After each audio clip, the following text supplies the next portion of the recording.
So today we're going to do a video on triggering, the 4 stages of triggering, the basics, what to do about it. We're not going to be talking about theory today. There's plenty of videos you can find on my website, podcast and blog about the theoretical approach and what's actually going on when this stuff happens. Today I want to talk more about the experience of being triggered, what to look for, how to recognize it, and as I say, what to do about it. So there are 4 stages of triggering. I want you to break it down into 4 areas. And the way to think about these 4 stages is, I would call it like a cordial drink, where you put some cordial in the bottom and then you top it up with water, you get a nice drink, a good blend. If there's too much cordial, then it's too rich, too sweet, it's not pleasant. This is the way to think of it, with the part being the cordial and your mind, your core self, being the water. If you start to get into these 4 stages, that's basically the blend getting too rich, too thick. It becomes overwhelming. So where do we start? Well, the first stage is what I call chemical. And this is the first thing to notice. When you're triggered, your brain is threatened. It sends a chemical flooding across your system and you feel different. Your state, your mood changes. That's the first thing to recognize. And when that happens, we would say that you've had a change of state. So the first thing to notice is how you feel. The second thing to notice, if you don't intervene at that stage, is a mental stage. In other words, you've gone from chemical, how you feel, to mental, how you're thinking. And what you're going to notice is that you then have the thoughts of the part. These won't be like your normal thoughts. These will be different. Again, you know, if it's an anxious type of part or an angry part, you'll notice that your thoughts become quite violent or quite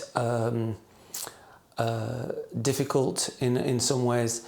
If the part is more of a depressed or frightened part, you'll notice that you might start to have more fatalistic sort of thinking. Your thinking will change. This is the second stage of triggering. Now, as that blend gets richer and you don't intervene, what will happen is that you may feel the third stage of triggering, which is verbal. So we've gone from chemical to mental to verbal. You will now be speaking the words of the part, and you'll notice that your pitch changes. Maybe you'll be louder or quieter, or your the way you speak changes. You may even notice, as some of my clients have, that you notice the part through the vocabulary, through the kind of words you use. Some of my clients notice that their parts swear a lot, but they don't. So when they start swearing, then that's another little sign that they're in a triggered state. So again, if it's an angry part, you will notice that your voice will tend to go higher in pitch. You'll talk faster. You'll talk louder. You maybe use more angry words. If it's a more depressed or anxious part, you'll notice that your pitch will drop. You'll go quieter, flatter in your tone, and so on. These are things to notice, because these are all ways that you can think about intervening, which we'll come to later. So if you don't intervene at the chemical stage, the mental stage, the verbal stage, the next stage, the 4th stage, is behavioural. You'll start acting like the part. Now, for addiction, often that will mean you'll start using your drugs, you'll start going on the internet with pornography, you might start drinking your alcohol, you might start thinking about work and oh, I've got to get back to work, or however your dependence or addiction issue has acted out. Basically, you'll notice a behavioural change as the blend becomes overwhelming. You'll notice that the shift then goes from chemical to mental to verbal, finally to behavioural. Now, what do we do about this? As we maybe raise our level of sophistication, our sensitivity, our awareness to the triggering, What do we do about it? Well, the first thing to do, the basics, it comes from what we call the observer position. In other words, we have to notice ourselves.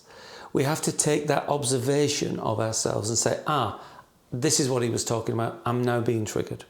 That thing that somebody just said, that thing that somebody just did or failed to do, or that thought I just had, or any one of 1,000 other triggering ideas has started to trigger me. And I'm now in one of these 4 stages.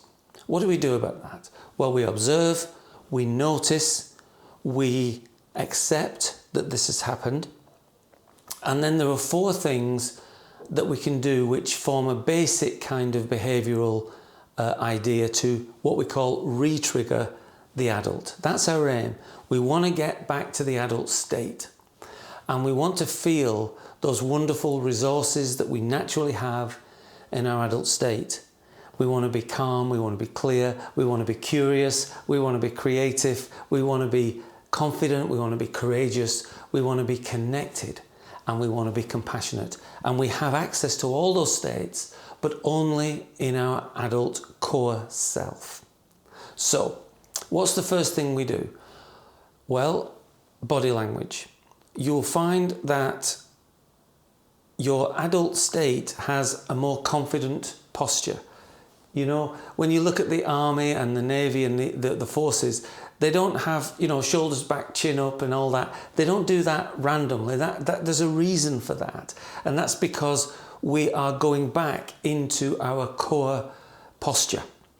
So body language is the first thing. You might notice that if it's a depressed part, that you're slouching, or you might notice if it's an aggressive part that the chin's out and you're kind of winding up ready for action.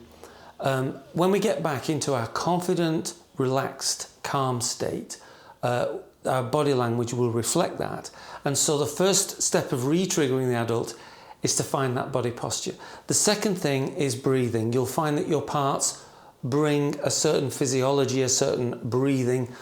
Again, you would notice, the more aggressive parts, the more depressed parts, they'll change your breathing in different ways. So get back to that calm, deeper breathing. This is what you call your core breathing, okay? Again, just a basic idea, but can be so effective. The third one is facial expression. Notice your facial expression. You'll find that every part, again, has an expression. So your eyes might be slanted, your brow might be knitted, there might be tension in the facial muscles. There'll be something there that you'll start to notice, whether it's a sinking of the head into your shoulders, whether it's an aggressive posture. There might be a reddening if you look in the mirror, for instance.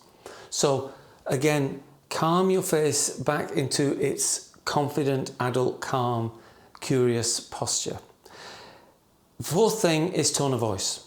Once you've looked at body language, when you've looked at breathing and facial expression, the final thing I would say is tone of voice. To find your adult tone, your confident and calm expression.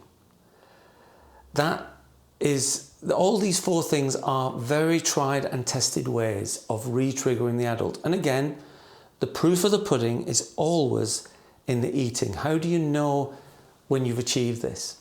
Well, it's very obvious. You'll feel different.